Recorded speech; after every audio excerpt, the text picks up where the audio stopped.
Star news Marathi, नवे पाऊल नवी दिशा.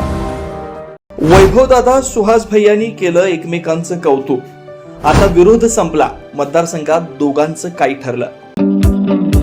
SS कम्युनिकेशन द्वारा संचलित द मोबाईल स्पेस घेऊन येत आहे धमाका ऑफर्स. आयफोनसह सर्व प्रकारच्या नामवंत कंपन्यांचे अँड्रॉइड फोन खरेदी करा आणि प्रत्येक मोबाईल खरेदीवर मिळवा हमखास भेटवस्तू आणि सोबत मिळवा 2 वर्षांची वॉरंटी. एवढंच नव्हे तर ब्रँडेड मोबाईलवर 30% डिस्काउंट, ॲक्सेसरीजवर तब्बल 70% मोठा डिस्काउंट. शिवाय आमच्याकडे अत्याधुनिक पद्धतीनं मोबाईल दुरुस्ती देखील उपलब्ध. या धमाकेदार ऑफरचा लाभ घेण्यासाठी द मोबाईल स्पेस या शोरूमला आजच भेट द्या. तुम्हाला सोने खरेदी करायचंय तर मग चला विट्याच्या ओम ज्वेलर्समध्ये. विट्यातील प्रथमच सोन्याचे 100% BIS 916 hallmark jewellery showroom. HUID प्रमाणित सर्व दागिने, सोने तारण कर्ज योजनाही सुरू. तर मग एक वेळ अवश्य भेट द्या. आमचा पत्ता ओम ज्वेलर्स, सराफपेठ, बँक ऑफ महाराष्ट्र समोर विटा. संपर्क श्री भगवान ढमाले गार्डीकर, डॉक्टर विशाल शिंदे मोराळे. विटा इथं छत्रपती शिवाजी महाराजस्व अभियानाचा शुभारंभ झाला. प्रशासनाच्या वतीनं अनेकांना शासकीय योजनांचा लाभ व्हावा यासाठी हे अभियान घेण्यात आलं. यावेळी एका छताखाली सर्व शासनाचे उपक्रम राबवण्यात आले. प्रांताधिकारी डॉक्टर विक्रम बांदल, तहसीलदार योगेश्वर टोंपे, प्रशासनाच्या मान्यवरांनी मतदारसंघातील लोकांना विविध योजनांचा लाभ व्हावा यासाठी हे अभियान राबवलेलं होतं. यावेळी आमदार सुहास बाबर, युवा नेते वैभव पाटील तसेच तालुक्यातील अनेक मान्यवर या ठिकाणी उपस्थित होते. सुरुवातीला वैभव पाटील यांनी मनोगत व्यक्त करताना प्रशासनानं राबवलेल्या या उपक्रमाचं कौतुक केलं. महायुती सरकारच्या माध्यमातून लोकांना योजना तळागाळापर्यंत पोहोचवण्यासाठी आम्ही लोकप्रतिनिधी म्हणून योग्य भूमिका घेऊ असं सांगून या ठिकाणी अधिकाऱ्यांचं काम चांगलं असल्याचं त्यांनी कबूल केलं. आमदार सुहास बाबर यांचा दाखला देत त्यांनी मतदारसंघात आता लोकांना कसली अडचण येणार नाही असं सांगितलं. तर आमदार सुहास बाबर यांनी आम्हा दोघांना एकत्र आणण्याचं काम प्रांताधिकाऱ्यांनी केल्याबद्दल अभिनंदन करून माझ्यासाठी निवडणूक ही केवळ 15 दिवसांसाठीच असते असं सांगून जो माणूस समोर आलाय त्या प्रत्येक माणसाचं काम करणं हे माझ्यासाठी लोकप्रतिनिधी म्हणून माझी जबाबदारी आहे. आणि त्याहीपेक्षा वैभव दादा, तुम्ही महायुतीत सामील झाल्यामुळे माझं बरंचसं काम हलकं झालंय असे गौरवोद्गार त्यांनी काढले. वैभव पाटील आणि आमदार सुहास बाबर यांनी एकमेकांच्या व्यासपीठावर जाहीर कौतुक केलं. त्यामुळे एकमेकांच्या विरोधात असणारे हे नेते आता मतदारसंघातील विकास कामांसाठी विरोध संपवत असल्याचं या ठिकाणी दिसून आलंय. झालेला वेळ आणि एकंदरीत या कार्यक्रमासाठी जे उपस्थित लाभार्थी आहेत ते आज आमचं भाषण किंवा आम्ही काय बोलतो याच्यापेक्षा ज्या योजना आहेत त्या योजनेचा लाभ त्यांना मिळाला पाहिजे आणि त्या लाभ मिळावा म्हणून अगदी सकाळी 10 वाजल्यापासून पूर्ण खानापूर, आटपाडी आणि विसापूर सर्कल मधून तुम्ही सगळेजण इथं उपस्थित आहात. तरी परंतु हा कार्यक्रम हा महाराष्ट्र राज्याचे लाडके मुख्यमंत्री तसेच विकसित महाराष्ट्राचं जी संकल्पना आहे किंवा त्यांना इन्फ्रामॅन म्हणून आपण ओळखलं जातं ते आदरणीय देवेंद्र भाऊ फडणवीस यांच्या वाढदिवसानिमित्त आणि तसेच ज्यांनी मगाशी ताईने आपल्या भाषणात सांगितले की राजकारणापलीकडे सर्व राजकीय लोकांना एकत्रित ठेवून आपल्याचं करणारं असं व्यक्तिमत्व आदरणीय कैलासवासी अजितदादा पवार यांच्या जयंतीनिमित्त हा राजस्व अभियान इथं होत आहे. तर हे राजस्व अभियान होत असताना याला आपल्या सर्वांचे लाडके महसूल मंत्री मान्य चंद्रशेखर बावनकुळे साहेब यांचं विशेष करून इथं आपण धन्यवाद व्यक्त केलं पाहिजे. त्याकडून त्यांना शुभेच्छा मिळाल्या पाहिजे. असं कोणतं अभियान आपण राबवू शकतो असं त्यांच्या मनामध्ये संकल्पना आली आणि त्यांना ही सुचलेली संकल्पना की छत्रपती शिवाजी महाराज यांच्या नावानं महाराजस्व समाधान शिबिर आपण प्रत्येक विधानसभा क्षेत्रामध्ये घेऊ शकलो तर फार चांगलं काम होईल असं त्यांना वाटलं आणि त्यांच्या संकल्पनेतून ही योजना आता इथं राबवली जाते. आज हा कार्यक्रम आपल्या खानापूर विधानसभा मतदारसंघात होतोय. या कार्यक्रमासाठी उपस्थित असलेले या मतदारसंघाचे आमदार सुहासजी बाबर, उपस्थित या पूर्ण मतदारसंघातील अनेक जिल्हा परिषद सदस्य उपस्थित आहेत. इथं पंचायत समिती सदस्य आहेत, आजी माजी नगरसेवक आहेत, सर्व अधिकारी वर्ग आहे. या अभियानाच्या निमित्तानं ज्यांना लाभ घ्यायचा आहे ते सर्व लाभार्थी इथं उपस्थित आहेत. विशेष करून मी आदरणीय बांदल साहेब आणि टोपे साहेब आणि शीतल बनकर तहसीलदार या विशेष या तिघांचं या निमित्ताने मी इथं अभिनंदन करतो की आपल्या विभागामार्फत या अभियान हे सर्व समावेशक व्हावं, सर्वांना एकत्रित आणून एक चांगल्या पद्धतीचा इथं अभियान घडवावं या दृष्टिकोनातून आपण चांगला समन्वय साधला आणि प्रथमतःच आमदारांनी आम्ही एका व्यासपीठावरती अशा सार्वजनिक कामाला उपस्थित राहिलो. याचा श्री सार्वजनिक कार्यक्रम तो कुठला ठीक आहे तो त्यांचा आपल्या मतदारसंघात इकडं सगळ्यांना जरा आकर्षण वाटतं म्हणून म्हटलं तर त्यासाठी आपण इथं उपस्थित राहिलो. याचं सुद्धा श्रेय तुम्हाला मी देतो. कारण की हे अभियान ज्यावेळी राबवायचं महाराष्ट्र शासनाने ठरवलं आणि त्या दृष्टिकोनातून याचे अध्यक्ष म्हणून आमदारांना इथं नियुक्त केलं तर थोडस सर्वांना असं वाटतं की एका विचाराला किंवा एका राजकीय प्रवाहाला धरून हे कार्यक्रम होतो का असं उगाचच लोकांच्या मनामध्ये शंका येते. परंतु भारतीय जनता पार्टी असेल नाहीतर आमचे मित्र पक्ष असतील जे महायुतीमध्ये आम्ही सगळेजण अत्यंत चांगल्या पद्धतीने काम करत असतो. वरती आमचा समन्वय अत्यंत चांगला आहे. सगळेजण एकमेकांना कामाला न्याय देण्याचा प्रयत्न करत असतात. मग विकास कामं असतील किंवा लोकाभिमुख कामं असतील त्याच्यासाठी संघर्ष राठोडसाहेब करायचा काय नाही हा प्रश्न आमच्यासारख्या समोर ज्यावेळी येतो त्यावेळी आम्हाला असं वाटतं की अशा सगळ्या गोष्टी बाजूला ठेवूया आणि लोकांच्यासाठी म्हणून आपण सगळ्यांनी एकत्र आलं पाहिजे. आणि भारतीय जनता पार्टीचे विशेष करून मी धन्यवाद व्यक्त करतो. आमचे काही पदाधिकारी सगळे उपस्थित आहेत. आम्हाला प्रदेश अध्यक्ष आमचे रवींद्र चव्हाण साहेबांचा असा निरोप आला की या अभियानासंदर्भात समन्वयक म्हणून भारतीय जनता पार्टीच्या वतीनं एकाची आम्ही नियुक्ती करतोय आणि त्यांनी ह्या सर्वांचे समन्वय साधायचा आणि आपण सगळ्यांनी मिळून हे महायुतीच्या वतीनं हे अभियान आपल्याला चांगल्या पद्धतीने यशस्वी करायचे ही भूमिका ज्यावेळी त्यांनी मांडली गेली आणि आदरणीय अविनाश चौथे यांची भारतीय जनता पार्टीच्या वतीनं समन्वयक म्हणून इथं निवड झाली. त्या दिवशीपासून आम्ही सर्वांनी सांगितलं की त्यांच्या संपर्कात राहूया, आपण सगळेजण एकत्रित चांगल्या पद्धतीने काम करूया आणि जास्तीत जास्त लोकांच्या पर्यंत ह्या अभियानाच्या माध्यमातून त्यांच्या अडीअडचणी सोडवायच्या निमित्तानं आपण काम करू शकतो का ही भूमिका आपण इथं घ्यायचा प्रयत्न केला. म्हणून आजच्या कार्यक्रमाला आम्ही सगळेजण इथं उत्स्फूर्तपणे आणि अगदी सगळे प्रोटोकॉल बाजूला ठेवून उपस्थित राहायचा प्रयत्न केला. आणि मी विशेष करून आमदारांनी त्यांच्याबरोबर सर्व सहकार्याचं पण या निमित्तानं धन्यवाद व्यक्त करतो की त्यांनी सुद्धा बाकी कुठल्याही गोष्टीचा राजकीय सगळे प्रोटोकॉल बाजूला ठेवून सगळ्यांनी एकत्रितपणे हा कार्यक्रम करूया अशी भूमिका त्यांनी या निमित्तानं मांडली आणि आपण सगळ्यांनी आज या कार्यक्रमाला उपस्थितीत आपण दाखवलेले आहे. खरं तर ह्या अभियानाला नाव छत्रपती शिवाजी महाराजांचंच का द्यायचं हा प्रश्न ज्यावेळी महसूल मंत्र्यांच्या समोर आला असेल त्यावेळी रयतेचा राजा म्हणून आपण छत्रपती शिवाजी महाराजांच्याकडे बघत होतो, त्यांच्या राज्य कारभाराकडे आपण बघत होतो. आज आपल्या महसूल विभागाकडे पण बघत असताना हीच भूमिका सर्वसामान्य लोकांची असली पाहिजे. शेवटी राजकीय व्यक्तीचं विकास कामात होत राहतील. आता इन्फ्रास्ट्रक्चर वरती प्रचंड मोठं काम महाराष्ट्रात चाललं. अनेक मोठमोठ्या योजना, मोठे हायवेज, रस्ते, गटर आणि मोठमोठे काही इंडस्ट्रीज वगैरे ह्या सगळ्या गोष्टी होत्याच होत्या. पण सर्वसामान्यांचं जीवनमान उंचवण्यासाठी छोट्या छोट्या गोष्टीसाठी त्यांना हेलपाटे मारायला न लावलं पाहिजे. छोट्या छोट्या गोष्टीमध्ये त्यांना रिलीफ मिळाला पाहिजे. त्यांचं कोणी ऐकून घेतलं पाहिजे. त्यांच्या अडचणीला कोणीतरी न्याय दिला पाहिजे. ही जी भूमिका आहे हे महसूल खाते आणि किंवा हे शासकीय जे खाते आहे त्यांच्या अधिकाऱ्यांनी त्यांच्या मनामध्ये ठेवली पाहिजे. आणि ते जे अपेक्षित शिवाजी महाराजांना रयतेचं राज्य होतं ते राज्य या जमान्यामध्ये आत्ताच्या याच्यामध्ये महाराष्ट्र शासनाच्या वतीनं राबलं पाहिजे. ही भूमिका महसूल खात्याची आहे आणि त्याचा भाग म्हणून हे अभियान इथं शिवाजी महाराजांच्या नावावरती इथं होते. ज्या शिवाजी महाराजांनी नाही का सर्वसामान्य गोरगरीब दीन दलित अडली नडलेल्यांना मदत करण्याची भूमिका घेतली. आज सुद्धा अभिमानानं आपण ज्यावेळी महाराष्ट्रात राहतो तेव्हा ना महाराष्ट्रीय राहू त्याचा आपल्याला राष्ट्र अभिमान. आज देशामध्ये जिथे जिथं जातो तिथं छत्रपती शिवाजी महाराजांचं नाव हे अभिमानानं आणि अगदी मोठ्या छतीनं आपण मिळवत असतो. मग एवढं करत असताना हे अभियान त्यांच्या नावानं होतंय. त्यांच्या नावाला साजेस आणि या दोन्ही महान नेत्यांच्या कर्तृत्वाला साजेस असंच हे अभियान झालं पाहिजे ही भूमिका आपल्या सगळ्यांची आहे. आणि त्या निमित्तानं खरं तर हे कामाचं होतं. शासनाच्या योजना अनेक आहेत पण ती योजना यशस्वी कधी होती तर त्या योजनेच्या माध्यमातून जास्तीत जास्त सर्वसामान्यांच्या पर्यंत त्याचा लाभ घेतला तर ती योजना सक्सेस होते. योजना तर शासन लोकांभिमुख काढत असतात. लोकांच्यापर्यंत पोहोचला पाहिजे, त्यांच्या अडीअडचणी दूर झाल्या पाहिजे, त्यांचं जीवनमान उंचावलं पाहिजे, छोट्या छोट्या गोष्टीसाठी त्यांना हेलपाटे नाही घालायला पाहिजे ही भूमिका शासनाची असते.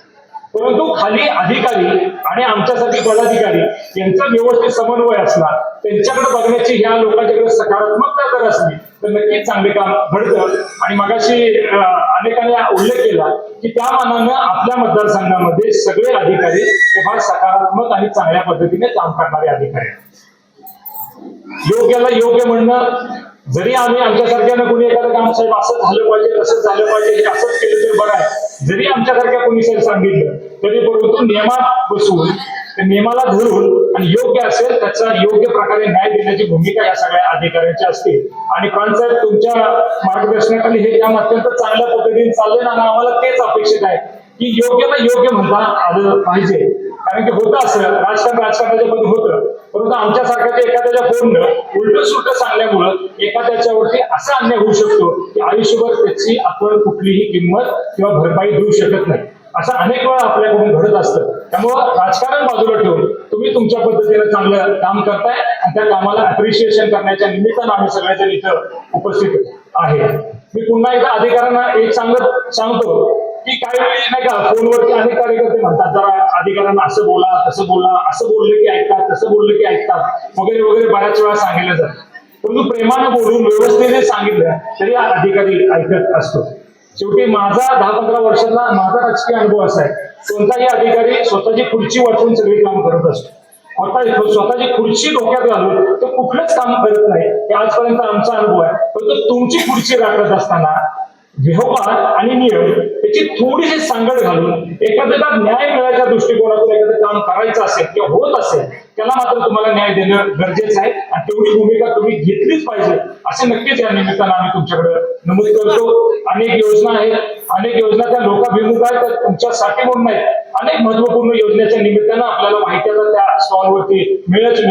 जवळजवळ आता 1 वाजून गेले, जास्त वेळ होतोय, अजून आमदार साहेब बोलणार आहेत, त्यांची भूमिका इथं मांडणार आहे. तुमचा जास्त वेळ न घेता मगाशी प्रांतसाहेब सारखं म्हणत होते जेवण आहे, सुंदर जेवण आहे. साहेब दाखले वगैरे हे पण आहेत, हे पण आम्ही देणार आहे, त्याच्या बरोबरीनं चांगलं जेवण देणार आहे असं पण तुम्ही जरा थोडस सांगायला पाहिजे. कारण की जेवणाबरोबर आम्हाला आज महत्वाचं आहे की आमचं आल्यानंतर काम होणं किंवा झालं पाहिजे, ही भूमिका आमच्या सगळ्यांची आहे. कारण की आजचं जेवण तरी टळलं चालेल पण आल्यासारखं आमचं काम झालं पाहिजे ही भूमिका आहे. त्याच्यासाठी सकाळी 10 वाजल्यापासून हे सगळे लाभार्थी इथं आलेले आहेत. तुम्ही जेवण देणार आहात का हे आम्हाला माहित नाही, आम्हाला एवढंच माहिती आहे की आज आल्यानंतर हे झालं पाहिजे. दुसरी एक विनंती साहेब तुम्हाला करतो, आज काय सगळीच कामं होतील असे नाही, पण उद्या परत तहसीलदार ऑफिस, प्रांत ऑफिस किंवा कुठल्या अधिकाऱ्यांच्याकडे गेल्यानंतर हे अभियान होतं, तेवढ्या दिवसापूर्वीच सगळं होतं असं काय म्हणू नका. एवढी तरी म्हणजे एवढं तर नक्की पाहा, नाही तर होतं असं की आम्ही सगळ्या म्हणत होय होय होय होणार आहे लगेच होतोय आणि उद्या ते लोक लाभार्थी किंवा उद्या हे जे ज्यांची अडचणी आहेत ते लोक जर तुमच्याकडे आली तर ते अभिनापुरतं होतं असं होऊ नये एवढी नक्कीच तुमच्याकडून अपेक्षा आहे आणि ते नक्की तुम्ही सगळेजण पूर्ण कराल अशी अपेक्षा व्यक्त करतो. पुन्हा एकदा या अभियानाच्या निमित्तानं लाभार्थी म्हणून आपण सगळ्याजण इथे उपस्थित राहिलेला आहात. 100% या तुमच्या उपस्थितीच तुमचा भ्रम निसार होणार नाही. 100% तुमच्या कामाला न्याय मिळेल. आता जरी काही कमी जास्त झालं तर इथं सगळे लोकप्रतिनिधी उपस्थित आहेत. आपल्या लोकप्रतिनिधीला संपर्क साधून त्याच्याकडे नंतर जाऊन सुद्धा तुम्ही ते काम करून घेऊ शकता आणि तेवढं नक्कीच ते करतील एवढंच या निमित्तानं बोलतो. पुन्हा एकदा सदिच्छा शुभेच्छा देऊन थांबतो. साहेबांनी एक अत्यंत महत्वाची गोष्ट सांगितली आहे. साहेबांच्या म्हणण्यानुसार ती गोष्ट आपण सर्वांनी पाळायची आहे. जेवण झाल्याशिवाय कोणीच जायचं आणि जेवणाचं टायमिंग आहे 2 वाजेपर्यंत. त्यामुळं 2 वाजेपर्यंत कार्यक्रम चालावा अशी साहेबांची इच्छा होती आणि मला त्यांनी टायमिंग दिलं होतं यायचं ते थोडं लेट गेलं. तरी सुद्धा पाठीमागून मला सूचना आली की तुम्ही दिलगिरी व्यक्त करा. तर मी खरोखर समोर बसलेल्या सगळ्या मंडळींचं, व्यासपीठावरच्या सगळ्या मंडळींचं मनापासून मी दिलगिरी व्यक्त करतो. कारण कार्यक्रमाचं टायमिंग 11 होतं. एक दुःखद घटना घडली होती आणि लोकशाहीर अण्णाभाऊ साठे यांच्या पुतळ्याचं करायचा शुभारंभ त्या ठिकाणी होता. त्यामुळे मला यायला उशीर झाल्याबद्दल तुमच्या सर्वांचं मनापासून दिलगिरी व्यक्त करतो. महाराष्ट्र राज्याचे मुख्यमंत्री आदरणीय देवेंद्र फडणवीस साहेब यांचा वाढदिवस आणि आपल्या सर्वांचे नेते आदरणीय दिवंगत उपमुख्यमंत्री अजितदादा पवार यांच्या जयंतीचं औचित्य साधून राज्य शासनाच्या वतीनं छत्रपती शिवाजी महाराजोत्सव शिबिराचं आयोजन संपूर्ण महाराष्ट्रामध्ये केलं होतं. आणि त्या आयोजनातला एक भाग म्हणून आपल्या या मतदारसंघामध्ये हा कार्यक्रम पार पडतोय. कार्यक्रमासाठी उपस्थित आपल्या पंचायत समितीच्या सभापती, उपसभापती, पंचायत समितीचे सदस्य, विटा नगर परिषद, खानापूर नगरपंचायत, आटपाडी नगरपंचायतचे नगराध्यक्ष, उपनगराचे सगळे सदस्य, जिल्हा परिषद सगळे सदस्य, पंचायत समिती सगळे सदस्य, माजी नगरसेवक, माजी पंचायत समितीचे सदस्य, अनेक गावचे सरपंच, उपसरपंच या ठिकाणी उपस्थित आहेत. कार्यक्रमासाठी उपस्थित ज्यांनी आता मनोगत व्यक्त केलं ते विट्याचे उपनगराध्यक्ष आदरणीय वैभवदादा पाटील, कार्यक्रमासाठी उपस्थित असलेले प्रांताधिकारी, दोन्ही तालुक्याचे तहसीलदार, सगळे नायब तहसीलदार, सगळ्या डिपार्टमेंटचे अधिकारी, कर्मचारी आणि सगळे माझे लाभार्थी बंधू आणि भगिनींनो, हा महाराजोत्सव कार्यक्रम ज्यावेळेला संपूर्ण राज्यभर चालतोय, गेल्या 1.5 वर्षामध्ये संदीप तात्या आपल्या विधानसभा मतदारसंघामध्ये हा 13वा कार्यक्रम आहे. खानापूर तालुक्यामध्ये 6 महाराजोत्सव अभियान पूर्ण झाले, आटपाडी तालुक्यामध्ये 4 पूर्ण झाले, विसापूर तालुक्यामध्ये 2 आणि आता आदरणीय महसूल मंत्री बावनकुळे साहेबांच्या कल्पनेतून हा एक सगळ्या मतदारसंघाचा मिळून हा महाराजोत्सव अभियान आपल्या ठिकाणी पूर्ण होते. हा 13वा महाराजोत्सव अभियान. सगळ्या ठिकाणी माझं मनोगत व्यक्त झालंय. त्यामुळे प्रत्येक ठिकाणी तेच भाषण करण्यापेक्षा मी प्रांत साहेबांना, तहसीलदार साहेबांना ज्या गोष्टी त्यावेळेला सांगितल्या होत्या त्याचं इम्प्लिमेंटेशन थोडं झालं नव्हतं, पण आज आता सगळ्यांच्या साक्षीनं मी तुम्हाला या निमित्तानं सांगतो. जसं हे महाराजोत्सव अभियान, कारण जेव्हा एकनाथ शिंदे साहेब मुख्यमंत्री होते त्यावेळेस शासन आपल्या दारी हा एक उपक्रम सुरू केला होता आणि नंतर 2024ला महायुतीचं सरकार आल्यानंतर हे छत्रपती शिवाजी महाराजांच्या नावानं महाराजोत्सव अभियान सुरू केलं आणि खऱ्या अर्थानं लाभार्थ्यांना लाभ एकाच ठिकाणी देण्याचा प्रयत्न, किंबहुना त्या जिल्हा परिषद गटामध्ये मंडलामध्ये जाऊन त्या ठिकाणी लाभ देण्याचा प्रयत्न केला होता. आणि मग बऱ्याच ठिकाणी असं होतं की कर्मचारी, अधिकारी धडपडतात आणि मग आमच्या अंगणवाडी सेविका, मदतनीस, आशा स्वयंसेविका, ग्रामसेवक, तलाठी हे सगळे लोक ताकदीने प्रयत्न करतात आणि त्या त्या गावामध्ये काही लाभार्थी निवडायचे, त्यांची कागदपत्र पूर्ण करायची आणि त्यांना लाभ या कार्यक्रमाच्या ठिकाणी द्यायचा. असा कार्यक्रम सगळीकडे पार पडला होता. आणि मग अशाला काय होतं की ज्यावेळेला आपण डिक्लेअर करतो की एखादा महाराजाचा आपण या ठिकाणी होणार, त्यावेळेला काही अचानक मंजुरी येतात आणि मग आमचे कागदपत्र असतात आणि मग ते स्वीकारले जातात. बऱ्याच जणांचं त्या ठिकाणी काम होतं नव्हतं, किंबहुना प्रांताधिकाऱ्यांना आणि दोन्ही तहसीलदारांना माझी जाणीवपूर्वक तुम्हाला नम्र विनंती आहे की असं झालंय की मागच्या महाराजोत्सव अभियानमध्ये ज्या लोकांना बोलवलं गेलं होतं, ज्या लोकांची कागदपत्र आपण घेतली, त्यांना आजपर्यंत दुर्दैवानं त्यांचे सर्टिफिकेट, त्याच्या लाभ असतील, जे योजना असतील त्याचा लाभ अजूनपर्यंत मिळालेला नाही. तर तुम्हाला माझी विनंती आहे त्या सगळ्या लाभार्थ्यांची यादी मागून घेतली आणि माझ्या ऑफिसमधून त्याचा आम्ही फॉलो करायला प्रयत्न करतो. तर तुम्हीही तुमच्याकडे त्या यादी, मॅडमनी तहसीलदार मॅडम पुढे गेला, मंगल मॅडमनी तिने बुकलेट तयार केले त्यांच्या तालुक्यात. तसं बुकलेट तुमचं आपली पूर्ण करा. तहसीलदार साहेब आपलंही तालुक्याचं बुकलेट, त्या यादींचं बुकलेट तुम्ही जसं मॅडम ते बुकलेट तयार केले त्या लाभार्थ्यांचं, तसं बुकलेट एक याही तालुक्याचं तुम्ही सगळं पूर्ण करा आणि खरं त्या लाभार्थ्यांच्या पर्यंत लाभ पोहोचलाय का तर फक्त राज्य शासन सांगतंय, एखादा उपक्रम सांगतो म्हणून आपण त्या ठिकाणी करतो असं न होता निश्चितपणे तो लाभ त्या ठिकाणी झाला पाहिजे अशी माझी एक नम्र विनंती आहे. आणि त्या पुढे जाऊन ते आपलं ठरलं होतं की या योजनेचा पाया घेऊन आपल्याला प्रत्येक गावामध्ये हे महाराजोत्सव अभियान राबवता येते का ते मी तुम्हाला विनंती केली होती. पण दुर्दैवानं SIचा प्रोग्राम तुमच्या सगळ्यांच्या पाठीमागे लागलाय. आता 10 तारखेपर्यंत SIचा प्रोग्राम संपल्यानंतर मी तुम्हाला 4 दिवस अजून एक्स्ट्रा देतो. पण 17 तारखेच्या नंतर तुम्हाला जरी सुनावणी असल्या तरी खालच्या लोकांची आपण पूर्ण प्लॅनिंग करूया आणि या संपूर्ण विधानसभा मतदारसंघामध्ये त्या जसं महाराजोत्सव अभियान आपण एकत्र इथं बोलून जसा लाभ देतोय तसं त्या प्रत्येक गावामध्ये जाऊन आपण त्या ठिकाणी लोकांच्या पर्यंत पोहोचूया आणि त्या गावामध्ये लाभ देण्याचा प्रयत्न करूया असं तुम्हाला माझी विनंती आहे. आणि ऑगस्टच्या 15 तारखेनंतर आपल्याला त्या उपक्रमाची सुरुवात आणि तुम्हाला मी काय अडवणार नाही. तहसीलदार आठवड्याचे असतील तर त्यांना एक दिवस फक्त आठवड्यात यावं लागेल, छोट्याचे असतील तर एक दिवस यावं लागेल. 21 गावामध्ये तिथले तहसीलदार आणि तिथली मंडळी एक दिवस, आता आम्ही 3 दिवस मी करू. तुम्हाला आठवड्यात एक दिवस त्या ठिकाणी येण्याचा कष्ट घ्यावा लागेल. सगळ्या अधिकाऱ्यांना माझी विनंती आहे, तुमचंच काम त्यानिमित्तानं हलकं होण्याचा प्रयत्न थोडासा आम्ही त्यानिमित्तानं करतोय. मी काही गावात आता अनेक सरपंच त्या ठिकाणी आले असतील, त्यांना एक विनंती आहे. पवळे साहेबांना माझी विनंती आहे, तुमच्या स्टॉलवरती त्याची माहिती तुम्ही सांगावी अशी तुम्हाला विनंती आहे. ज्या राज्य शासनाच्या नवीन आदेशानुसार ज्या आपल्या तालुक्यातल्या 26 गावांना वनक्षेत्राच्या शेजारी असलेल्या सगळ्या गटांच्या वरती जिथं वनोत्तरे कामं करण्यासाठी मनाई केली, हा खूप मोठा निर्णय हा शेतकऱ्यांच्या दृष्टीने अडचणीचा ठरणार आहे. तर त्यासाठी त्या लोकांच्या पर्यंत तुम्ही पोहोचलं पाहिजे, त्यांच्या हरकती घेतल्या पाहिजेत. कारण मला असं वाटतं की ते कोर्टामध्ये गेल्याशिवाय होणार नाही, असं माझं व्यक्तिगत मत आहे.